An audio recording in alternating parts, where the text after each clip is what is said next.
Selamat datang kembali di Filsafat untuk Pemula, di mana kita akan mencoba mengenal 100 pemikir filsafat dalam 100 hari.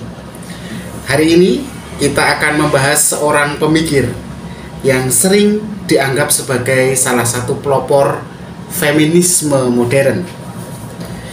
Siapakah dia? Ya, mungkin tidak terlalu banyak yang mengenal, tetapi untuk para kaum feminis, nama ini pasti cukup terkenal. Dia bernama Mary Wollstonecraft. Mary Wollstonecraft memiliki karya-karya yang mendalam, utamanya dalam bidang pendidikan dan hak-hak perempuan. Wollstonecraft memperkenalkan gagasan-gagasan yang mungkin sampai hari ini masih relevan, ya, utamanya dalam gerakan-gerakan feminis. Nah, mari kita pelajari lebih lanjut seperti apa kehidupan dia dan pemikiran-pemikiran revolusionernya. Siapakah Mary Wollstonecraft? Mary Wollstonecraft lahir tanggal 27 April 1759 di London, Inggris. Sejak kecil dia sudah merasakan ketidakadilan dalam sistem sosial dan keluarga. Ibunya meninggal saat dia masih muda, sementara ayahnya adalah seorang lelaki yang temperamental, ya, sering mengalami kesulitan keuangan, sehingga juga sering emosionalnya tinggi, sehingga membuat Wollstonecraft ini hidup dalam situasi yang penuh ketegangan bersama ayahnya dalam keluarganya. Meskipun latar belakang kehidupannya jelas tidak mudah karena kemiskinan, Wollstonecraft sangat bersemangat dalam mengejar pendidikan. Dia mulai hidup menjadi seorang, jadi karena dia tekun, ya, pelan-pelan dia bisa menjadi seorang governess, pegawai gitu ya, dan kemudian menjadi seorang penulis. Meskipun karya-karya awal Wollstonecraft ini tidak terlalu terkenal, ya, tapi pada akhirnya dia dikenal sebagai salah satu tokoh utama dalam revolusi pemikiran feminis. Nah, apa karya dia atau bagaimana pemikiran dia? Nah, itu bisa terlihat dari karyanya kan. Nah, apa karyanya? Jadi pemikiran Wollstonecraft yang paling terkenal bisa kita lihat dalam karya dia yang berjudul A Vindication of the Rights of Women yang diterbitkan tahun 1792. Dalam bukunya itu, ya, A Vindication of the Rights of Women, dia menentang pandangan dominan pada masa itu yang menganggap perempuan sebagai makhluk yang lebih rendah daripada pria, baik dalam hal rasio, moralitas, maupun kemampuan intelektualnya. Menurut Wollstonecraft, ketidaksetaraan antara pria dan perempuan bukanlah hasil dari perbedaan alamiahnya. Jadi masalahnya itu bukan pada perbedaan alamiahnya yang membuat adanya ketidaksetaraan, tapi ya karena pendidikan yang tidak adil dan adanya sistem sosial yang merugikan kaum perempuan atau menekan, merepresi kaum perempuan. Wollstonecraft berargumen begini: jika perempuan diberikan pendidikan yang layak dan kesempatan yang setara, mereka akan dapat mengembangkan potensi mereka dan ya pada akhirnya berperan penting dalam masyarakat. Secara khusus, Wollstonecraft menekankan pentingnya pendidikan bagi perempuan, yang pada masa itu lebih diarahkan, para perempuan kan pada masa itu hanya diarahkan untuk mengasuh anak dan menjadi istri yang baik, sehingga pendidikan menjadi penting untuk membuat peran mereka lebih dari itu. Nah, sistem sosial masalahnya pada saat itu tidak memberikan kesempatan para perempuan untuk mengembangkan kemampuan intelektual dan keterampilan profesionalnya. Karena itulah dia menyarankan bahwa perempuan harus diberi pendidikan yang setara dengan pria. Dalam hal apa? Matematika, filsafat, dan ilmu pengetahuan. 3 bidang itu selayaknya kaum perempuan juga harus mempelajarinya, diberi kesempatan untuk bisa mempelajarinya, maksud saya begitu.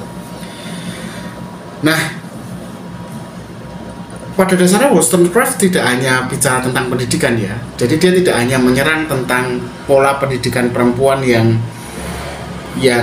dibedakan dengan kaum laki-laki, tapi dia juga aktif mengkritik tentang peran sosial yang seolah-olah diterima begitu saja oleh kaum perempuan. Dalam bukunya itu tadi ya, A Vindication of the Rights of Women, Wollstonecraft mengkritik peran perempuan yang dianggap hanya bertugas sebagai istri dan ibu bagi anak-anaknya. Dia tidak menentang tugas itu, tetapi kalau hanya itu, dia tidak setuju. Bagi Wollstonecraft, peran tersebut terlalu sempit dan justru kadang-kadang bisa membatasi kebebasan perempuan untuk berkembang sebagai individu yang utuh. Wollstonecraft percaya bahwa pernikahan yang mengikat perempuan pada peran tradisional sebagai, dalam tanda kutip, pelayan rumah tangga dan dalam tanda kutip penjaga moralitas, sebenarnya itu adalah bentuk penindasan terhadap kaum perempuan. Dalam pandangan Wollstonecraft, perempuan harus memiliki kebebasan untuk mengejar tujuan hidupnya sendiri, baik dalam hal pendidikan, pekerjaan, maupun kehidupan sosial.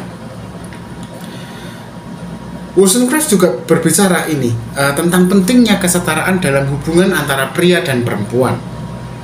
Dia berpendapat bahwa pernikahan yang sehat haruslah didasarkan pada saling pengertian dan cinta yang sejati, bukan karena bagian dari peran yang sudah ditentukan oleh tradisi. Jadi kayak berjodohan, tentu saja dia tidak setuju, atau orang, perempuan harus menikah, saya tentu saja kemudian tidak setuju dengan keharusan tradisional itu. Itu harus merupakan pilihan pribadi dan di dalamnya penuh dengan nuansa cinta sejati, gitu istilah Wollstonecraft. Nah, pemikiran Wollstonecraft tentang hak-hak perempuan dan kesetaraan sosial memberikan pengaruh yang besar pada gerakan feminisme yang berkembang di abad ke-19 dan seterusnya. Meskipun dia tidak langsung melihat perubahan besar ya dalam hidupnya setelah karya-karyanya itu ya, tetapi dalam perkembangan waktu, karya-karya dan ide-ide Wollstonecraft tetap hidup dan menjadi landasan bagi perjuangan hak-hak perempuan di berbagai belahan dunia. Warisan Wollstonecraft terus dikenang sebagai tonggak penting dalam sejarah pemikiran feminis ya, kaum feminis. Pandangan dia tentang pentingnya pendidikan perempuan dan kesetaraan hak kaum perempuan di dalam struktur sosial masyarakat itu pelan-pelan akhirnya mendorong kemajuan dalam pendidikan, pekerjaan, dan distribusi hak-hak sosial bagi perempuan di banyak negara dalam perkembangan waktu. Nah, lalu sekarang dari seorang filsuf feminis hebat seperti Mary Wollstonecraft, apa yang bisa kita pelajari? Tidak hanya kita sebagai perempuan atau kita sebagai laki-lagi ya. Ya, dari pemikiran Wollstonecraft kita belajar bahwa pendidikan itu kunci untuk mengubah peran sosial dan menjadi pendidikan itu juga menjadi sarana yang baik bagi kita untuk menuntut adanya kesetaraan. Karena begini, pendidikan yang setara dan pemberian kesempatan yang sama ya, bukan hanya pada perempuan ya, tetapi juga pada minoritas-minoritas yang lain, itu adalah cara untuk mewujudkan masyarakat yang lebih adil dan sejahtera. Wollstonecraft juga mengajarkan kita bahwa perjuangan untuk kesetaraan itu bukan hanya tentang hak-hak politik atau sosial, tapi juga tentang bagaimana kita menghargai setiap individu, baik dia perempuan maupun laki-laki, baik dia itu berkulit merah, hitam, coklat atau putih. Dengan menghargai setiap orang itu sesuai dengan potensi mereka, maka sebenarnya kita juga memberi kesempatan pada diri kita juga untuk berkembang secara setara bersama dengan mereka yang berbeda sampai pada kepenuhan potensi kita, dan masing-masing memiliki kebebasan untuk memilih jalan hidup masing-masing. Nah, itulah Mary Wollstonecraft. Dia bukan hanya seorang pemikir besar dalam bidang feminisme, tapi juga seorang tokoh yang mengubah cara kita melihat hak-hak manusia secara umum. Terima kasih teman-teman telah mengikuti episode video kali ini di Filsafat untuk Pemula. Jangan lupa untuk berikan like Anda, subscribe terus, dan ikuti kami terus untuk terus belajar mengenai pemikir-pemikir besar lainnya. Sampai jumpa di video berikutnya. Selamat berpikir kritis.